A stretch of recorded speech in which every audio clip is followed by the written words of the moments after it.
नमस्कार, मी भाऊ तोरसेकर. तुम्ही बघत आहात प्रतिपक्ष. मित्रांनो, 12 तारीखला अचानक हरियाणाच्या मुख्यमंत्र्यांनी सकाळी राजीनामा दिला. सूर्योदयानंतर 4-5 तासात ज्या मुख्यमंत्र्यांनी राजीनामा दिला त्यांच्याच पक्षाचे नायब सिंग सैनी हे सूर्य मावळता नवे मुख्यमंत्री झाले. हरियाणामध्ये सरकार पडलं असं म्हणता येत नाही, सरकार बदललं असं म्हणता येईल. याचं कारण परत एकदा भाजपचाच मुख्यमंत्री झाला आहे. पण फरक इतकाच आहे की यावेळेला आघाडीचं सरकार नाही आहे.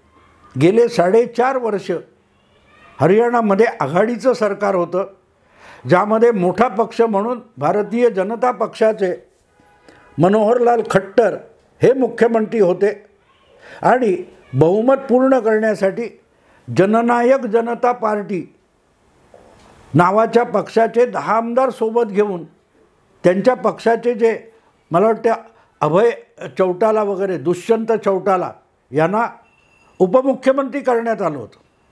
पण 4.5 वर्ष सुरळीत चाललेलं हे सरकार हे अचानक लोकसभेची निवडणूक तोंडावर आली असताना कोसळलं किंवा पडलं किंवा बदललं, तर का बदललं हे अनेक राजकीय विश्लेषकांना अजूनही कळू शकलेलं नाही. किंबहुना अशी काहीतरी गडबड चालू आहे याचा सुगावासुद्धा सगळ्या माध्यमामधून आपल्या राजकीय ज्ञानाचं अमृत पाजळणाऱ्यांनासुद्धा याची किंचितही शंका नव्हती. अचानक जेव्हा बातमी आली तेव्हा पत्रकारांची पळापळ झाली, नुसती राजकारण्यांची नाही. मनोहरलाल खट्टर यांनी राजीनामा दिला आणि मग जेव्हा माहिती यायला लागली तेव्हा कळलं की दुष्यंत चौटाला या उपमुख्यमंत्र्याला आणि त्याच्या पक्षाला धडा शिकवण्यासाठी किंवा खड्यासारखे बाजूला करण्यासाठी हा सत्ता बदल करण्यात आलेला आहे. सत्ता बदल करण्यात आला आहे कारण हरियाणाला नेहमी जाटलँड म्हटलं गेलं आणि हरियाणाचं राजकारण हे दीर्घकाळ जाट या जातीचं किंवा समाजाचं राहिलेलं आहे. जाट हा तिथला शेतकरी आणि सबळ आणि सशक्त समाज आहे, त्यांची हुकूमत चालते असं म्हटलं जातं. तर अशा समाजाच्या मदतीवर भाजपला गेली 4.5 वर्ष संयुक्त सरकार चालवावं लागत होतं. पण दुष्यंत चौटाला हे अतिशय समजूतदारपणे वागत होते, युती धर्म पाळत होते. वास्तविक JJP म्हणजे जननायक जनता पार्टी ही जी त्यांची पार्टी होती त्या पार्टीने भाजपबरोबर निवडणूक लढवली नव्हती, भाजपच्या विरोधात निवडणूक लढवली होती. जशी काँग्रेस पक्षाने भाजप विरुद्ध निवडणूक लढवली होती तशीच JJP यांनीसुद्धा भाजप विरुद्ध निवडणूक लढवली होती. पण भाजपचं बहुमत हुकलं आणि बहुमतासाठी 7-8 आमदारांचा तुटवडा होता. तो भरून काढण्यासाठी दुष्यंत चौटाला या जननायक पक्षाच्या नेत्याला सोबत घेऊन उपमुख्यमंत्रीपद देण्यात आलं होतं. पण लोकसभा निवडणूक आली आणि आपल्या पक्षालाही, भले तो पक्ष प्रादेशिक आणि एका मध्यम किंवा छोट्या आकाराच्या राज्यातला पक्ष आहे, तरी त्या पक्षाला लोकसभेत स्थान मिळालं पाहिजे आणि ते दान हे भाजपने करावं असा आग्रह उपमुख्यमंत्री असलेल्या चौटालांनी केला. आता हे चौटाला कोण आहे तुम्हाला समजून घ्यायला पाहिजे. 45 वर्षापूर्वी देशामध्ये जे सत्तांतर झालं होतं, राजीव गांधी यांचा पराभव झाला काँग्रेसचा आणि जे आघाडी सरकार आलं, विश्वनाथ प्रताप सिंग सरकार आलं, त्या सरकारमध्ये सगळ्यात पहिल्यांदा पंतप्रधान पदाची निवड ह्या दुष्यंत चौटालाच्या आजोबांची झाली होती, ज्यांचं नाव चौधरी देवीलाल होतं. देवीलाल हे हरियाणामधले खूप वयोवृद्ध असे नेते होते. ते हरियाणाचे मुख्यमंत्री होते आणि त्यांचा पक्ष हा जाड बहुल मतावरच जिंकत होता. पण ते नंतर व्ही पी सिंग सरकारमध्ये उपपंतप्रधान झाले आणि त्यामुळे त्यांनी आपला वारसा हा आपल्या मुलाकडे म्हणजे ओमप्रकाश चौटाला यांच्याकडे सोपवला. ओमप्रकाश चौटाला यांना मुख्यमंत्री करण्यासाठी उपपंतप्रधान झालेल्या देवीलालनी हरियाणाच्या राज्यपालांना दिल्लीत बोलवून घेतलं आणि हरियाणाच्या मुख्यमंत्र्याचा शपथविधी हा दिल्लीत पाडण्यात आला. त्या मुख्यमंत्र्याचं नाव होतं ओमप्रकाश चौटाला. आणि आत्ता जे उपमुख्यमंत्री म्हणून ज्यांना पद गमवावं लागलं ते ओमप्रकाश चौटालाचे नातू आहेत. ओमप्रकाश चौटाला यांचे चिरंजीव अभय चौटाला आणि अभय चौटालाचा मुलगा म्हणजे उपमुख्यमंत्री दुष्यंत चौटाला आहे. गेल्या विधानसभा निवडणुकीपूर्वी अर्थात हे ओमप्रकाश चौटाला यांनी मुख्यमंत्री असताना जे काही शिक्षक भरती वगैरे याच्यात घोटाळे केलेले होते, लालू प्रसाद यांच्यासारखे घोटाळे केले होते, त्यासाठी त्यांना तुरुंगात जावं लागलं होतं. ते आणि त्यांचा एक मुलगा तुरुंगात असताना पुढचा पक्ष चालवण्याची जबाबदारी ज्या त्यांच्या नातवंडावर होती, त्यांच्यामध्ये जो हेवेदावे झाले त्यातून काय त्या इंडियन नॅशनल लोकदल नावाचा जो पक्ष होता तो फुटला आणि या नातवांनी आणि पंतूने मिळून ओमप्रकाश चौटाला यांच्या नातवाने आणि मुलाने मिळून JJP नावाचा जननायक जनता पार्टी नावाचा एक वेगळा पक्ष स्थापन केला आणि त्यांना गेल्या विधानसभा निवडणुकीत 10 जागा मिळाल्या. तर ओमप्रकाश चौटाला यांच्या नेतृत्वाखालच्या पक्षाला फक्त 1 आमदार निवडून आणता आला. असो, मुद्दा इतकाच की दुष्यंत चौटाला हा कोणतरी उडाणटप्पू आहे असं मानायचं कारण नाही. ज्यांनी हरियाणाच्या राज्यावर राजकारणामध्ये 40 वर्ष आपला दबदबा निर्माण केला होता, सत्तेत असोत किंवा सत्तेच्या बाहेर असोत. दबदबा देवीलाल यांचा होता. त्यांचे चेले भजनलाल किंवा बन्सीलाल हे पण मुख्यमंत्री झाले. त्यांनी आपल्याच गुरुला धोबी पछाड देऊन हरियाणामध्ये मुख्यमंत्रीपद भूषवलं. बन्सीलाल यांनी भूषवलं कारण बन्सीलाल हे देवीलालना चकमा देऊन काँग्रेस पक्षात गेले, इंदिराजींचे निकटवर्ती झाले, केंद्रात काय म्हणतात त्याला गृहमंत्री झाले, संरक्षण मंत्री झाले. पुढे त्यांनी आपला एक काहीतरी हरियाणा विकास पक्ष वगैरे काढला वेगळा होऊन. भाजपच्या मदतीने बन्सीलाल मुख्यमंत्री झाले. दरम्यान जनता पार्टीच्या काळात देवीलाल मुख्यमंत्री होते. त्यांना पाडण्यामध्ये तुमचे भजनलाल पुढे होते आणि जेव्हा 1980 इंदिरा गांधी परत निवडून आल्या तेव्हा जनता पक्षाचे मुख्यमंत्री भजनलाल होते, जे मुळात देवीलाल यांचेच शिष्य मानले जायचे. इंदिरा गांधींना परत प्रचंड बहुमत आणि केंद्रात पंतप्रधानपद मिळाल्यानंतर त्यांनी सगळ्या जनता पार्टी आणि विरोधी पक्षांची सरकारं आणि विधानसभा बरखास्त करण्याचा निर्णय घेतलेला होता. आणि आज म्हणतात ना ईडीची दहशत, तेव्हा इंदिरा गांधींकडे 356च्या कलमाची दहशत होती. त्या दहशतीला घाबरून भजनलाल यांनी अख्खा जनता पक्ष, सगळे आमदार, मंत्रिमंडळ घेऊनच काँग्रेसमध्ये प्रवेश केला आणि त्यामुळे देशातल्या 8 राज्यामध्ये इंदिराजींनी विधानसभा बरखास्त केल्या, राष्ट्रपती राजवटी लावल्या. त्याच्यातून बचावलेलं एकच राज्य होतं ते हरियाणा होतं. असो, सांगायचा मुद्दा असा की हरियाणा हे राज्य छोटं असलं, फक्त 10 खासदार तिथून निवडून येत असले तरी देशाच्या राजकारणामध्ये सर्वात मोठे मोठे उत्पात याच हरियाणा राज्यात घडलेले आहेत. आयाराम गयाराम हा शब्दसुद्धा हरियाणाच्या राजकारणातून आला. एका आमदाराने 67 45-47 वर्षापूर्वी एका दिवसात 3दा पक्ष बदलला. त्याचं नाव गयाराम होतं, त्यामुळे तो गेला आणि आला म्हणजे आयाराम गयाराम असं सुरू झालं. असो, मुद्दा इतकाच की अशा रीतीने आज हरियाणामध्ये जे अचानक सत्तांतर झालं किंवा सत्ता बदल झाला किंवा खांदे पालट झाला, मुख्यमंत्रीपद भाजपकडेच आहे, सरकार भाजपचंच आहे, फक्त ते आता संयुक्त सरकार नाही आहे. पण दुष्यंत चौटाला यांना हटवण्यासाठी आणि त्यांनी जो हटवादीपणा केला त्याला धडा शिकवण्यासाठी हा सत्ता बदल झालेला आहे. असा कुठला हट्ट दुष्यंत चौटाला यांनी धरला होता? तो हट्ट होता की हरियाणाच्या लोकसभेच्या ज्या 10 जागा आहेत त्या 10 जागांपैकी कमीत कमी 2 जागा ह्या JJPला मिळाल्या पाहिजेत. आता 2019मध्ये जर हरियाणाच्या सगळ्या 10 जागा भाजपने जिंकलेल्या असतील तर मग त्यापैकी 2 जागा तरी आज भाजपने मित्र पक्षाला का द्याव्यात?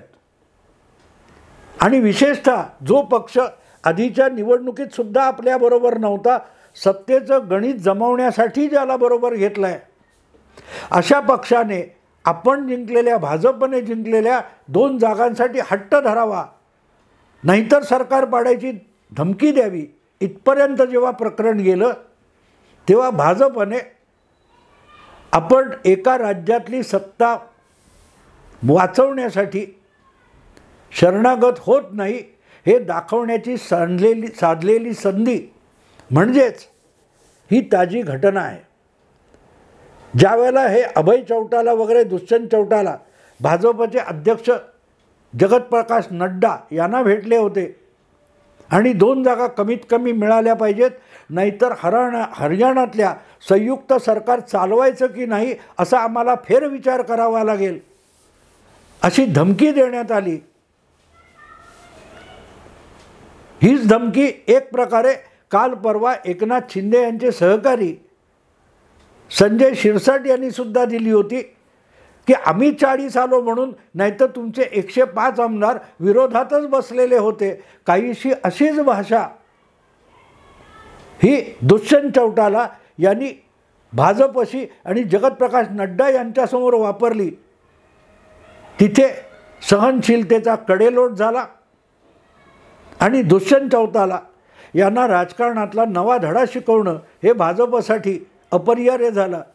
त्यांना स्पष्ट शब्दात नड्डा यांनी बजावलं की हरकत नाही, तसं असेल तर विधानसभाच बरखास्त करू, लोकसभेबरोबर विधानसभेची निवडणूक घेऊन टाकू. तेव्हा मग दुष्यंत चौटाला वरमले, विधानसभेची निवडणूक नको, विधानसभा बरखास्त करू नका, गयावया करायला लागले. कारण त्यांना लोकसभेच्या 2 जागा जिंकण्याची तर आत्मविश्वास नाही आहे, पण विधानसभेत सुद्धा परत एकदा 10 आमदार निवडून येतील की नाही याचीही खात्री नाही आहे. पण तरी देखील मोठ्या पक्षाला धमकावणं चालू होतं. आघाडीच्या राजकारणामध्ये एकत्र आलेले पक्ष सारखेच गरजवंत असतात. तेव्हा आमच्यामुळे तुमचा मुख्यमंत्री असं जेव्हा म्हटलं जातं तेव्हा त्यांच्यामुळे तुमचा उपमुख्यमंत्रीसुद्धा असतो हे विसरायचं नसतं. मोठा पक्ष असूनही महाराष्ट्रात उपमुख्यमंत्री पदावर आणि फक्त 9 मंत्र्यावर समाधान मानणारा भाजप हा गेली 2 वर्ष संयम दाखवतोय हे मित्रपक्षांनी विसरता कामा नये. अजूनही महायुतीतल्या वाद चव्हाट्यावर आलेले नाहीत, पण जी काय धुसफूस ऐकू येते, घणाघात म्हणून बातम्या येतात, त्याला हरियाणाच्या राजकारणातून धडा दिलेला आहे की जे हरियाणात घडू शकतं ते महाराष्ट्रात घडू शकतं. सत्ता वाचवण्यासाठी जागा वाटपात तडजोड केली जाणार नाही. आम्ही जर विधानसभेच्या किंवा राज्याच्या राजकारणात सत्ता वाटपामध्ये आम्ही मोठा भाऊ म्हणून मोठा त्याग केलेला आहे, मोठं मन दाखवलेलं आहे, तर आमचं सरकार केंद्रात असताना मोठ्या मनाने मित्र पक्षांनी थोडी झीज सोसली पाहिजे. हा संदेश हरियाणातून महाराष्ट्राला देण्यात आलेला आहे हे विसरता कामा नये. तो संदेश जितका महाराष्ट्रासाठी आहे तितकाच तो बिहारसाठी सुद्धा आहे. नितीश कुमारांची जदयू असेल, चिराग पासवानची LJP असेल, यांना सुद्धा तो संदेश आहे की लोकसभा भाजप जिंकणार आहे तुम्ही बरोबर नसलात तरी जिंकणार आहे. आमचं लोकसभेतलं बहुमत अजिबात धोक्यात नाही आहे. त्यामुळे डोईजड होणारे मित्रपक्ष आम्हाला नकोत. सोबत असलात सन्मानाने वागवलं जाईल, पण तितकाच सन्मान मित्रपक्ष झालेल्या छोट्या पक्षांनीसुद्धा भाजपला दिला पाहिजे. हा संदेश या हरियाणातल्या सत्ता बदलामध्ये आहे. तडकाफडकी या कानाची खबर त्या कानाला नसताना हरियाणाचे मुख्यमंत्र्यांनी राजीनामा दिला. दुसरा मुख्यमंत्रीसुद्धा आला. याचा अर्थ त्याची तयारी किती आधीपासून केलेली असेल आणि बाहेर साधी खबरसुद्धा नव्हती. कुठच्याही वर्तमानपत्रात, कुठच्याही चॅनेलवर हरियाणात मोठी उलथापालथ होणार याची बातमीसुद्धा नव्हती. चाहूलसुद्धा पत्रकारांना लागली नव्हती. राजकारण्यांना काय लागेल? कारण याची चाहूल राजकारण्यांना लागली असती तर नक्कीच कुठल्या ना कुठल्या चॅनेलवर ब्रेकिंग न्यूज झाली असती, वर्तमानपत्रात हेडलाईन झाली असती, पण झाली नाही. इतक्या गोपनीय रीतीने इतकी मोठी राजकीय घटना घडवून आणण्याची आणि अगदी निवडणुकीच्या तोंडावर घडवून आणण्याची हिंमत ज्यांच्याकडे असते, ती हिंमत विजयाची पक्की खात्री आणि आत्मविश्वास असल्याशिवाय ती हिंमत येत नसते. आम्हाला आघाडीची जरूर नाही आहे. भाजपला लोकसभेत बहुमत मिळवण्यासाठी मित्रपक्षांची जरूर नाही आहे, गरज नाही आहे. हां, पण आमच्याबरोबर राहिल्याने तुमचा फायदा होत असेल तर तो फायदा द्यायला आम्ही जरूर तयार आहोत. पण अडवणूक करून कोणी ब्लॅकमेल करणार असेल तर मग त्याचा बंदोबस्त केला जाईल. कारण नुकसानाची भीती आम्हाला नाही. आमचं नुकसान हे 5% होणार असेल आणि तुमचं 70-80% होणार असेल तर तुम्ही तो धोका पत्करा, आम्हीही तो धोका पत्करतो. हा हरियाणातल्या सत्ता बदलातला मोठा संदेश आहे. आणि तो संदेश फक्त JJP म्हणजे दुष्यंत चौटाला वगैरे यांच्यासाठी नाही आहे. तो संदेश महाराष्ट्रात अजितदादांसाठी, एकनाथ शिंदे आणि त्यांच्या गटातल्या वाचाळवीर नेत्यांसाठी आहे. तितकाच तो संदेश बिहारमधल्या मित्रपक्षांसाठी सुद्धा आहे. कारण एवढं सगळं झाल्यानंतरसुद्धा ओडिसाचे बिजू जनता दलाचे मुख्यमंत्री हे सुद्धा NDAमध्ये दाखल झालेत. तेलंगणातले आपल्या आंध्रमध्ये चंद्राबाबू परत आलेले आहेत. अकाली दल धडपड करते आम्हाला परत घ्या म्हणून. या पार्श्वभूमीवर जो धडा देण्यात आला आहे तो फक्त दुष्यंत चौटालासाठी नाही आहे. तो धडा तसाच्या तसा इतर राज्यातल्या मित्रपक्षांसाठी सुद्धा आहे. आणि मला खात्री आहे अजितदादा किंवा एकनाथ शिंदे हे तितके समजदार आहेत. या आधी गेल्या आठवड्याभरात मराठी आणि हिंदीत मी या संदर्भातले व्हिडिओ केले होते. मोठ्या जागा, अधिक जागांसाठी चाललेले हट्ट पुरवले जाणार नाहीत आणि आपलं राजकीय अस्तित्व टिकवण्यासाठी शिंदे आणि अजितदादा यांना कमी जागांवर तडजोड करावी लागेल याची पूर्वकल्पना माझ्या गेल्या आठवड्याभरातल्या 2-3 व्हिडिओमधून मी दिलेली होती. त्याचा हे प्रत्यंतर आलेलं आहे. आणि त्यामुळे महाराष्ट्रातलं जागा वाटप स्मूथली होईल. आणि मी हिंदीत तर केलं होतं की चुपचाप मान लेंगे अशा शीर्षकाचा व्हिडिओ मी केलेला आहे. मला याची चाहूल होती म्हणजे भाजप ज्या विजयाच्या तयारीत आहे. मी तर 2 पुस्तकं लिहिली आहेत. भाजप ही कितक्या दणदणीत बहुमताने येणार आहे याच्यावर जर मी पुस्तकं लिहिलीत, हा आत्मविश्वास माझ्याकडे असेल तर प्रत्यक्ष पक्ष चालवणारे आणि निवडणुका लढवणारे यांच्या देहबोलीतून तो आत्मविश्वास मला कळला असेल तर त्यांचा आत्मविश्वास हा किती दुर्दम्य आहे हे लक्षात येतं. त्यांच्यासमोर शरणागत होण्याची गरज नाही. पण मित्र असाल तर मित्रासारखं वागायचं असतं, अडवणूक करायची नसते. हाच हरियाणाच्या सत्ता बदलातला सगळ्यात मोठा धडा आहे आणि तीच 2024च्या लोकसभा निवडणुकीचं तेच सगळ्यात मोठं रहस्य आहे. मित्रांनो, आत्ता इथेच थांबतो. आवडलं लाईक करा, शेअर करा, सबस्क्राईब करा. नमस्कार.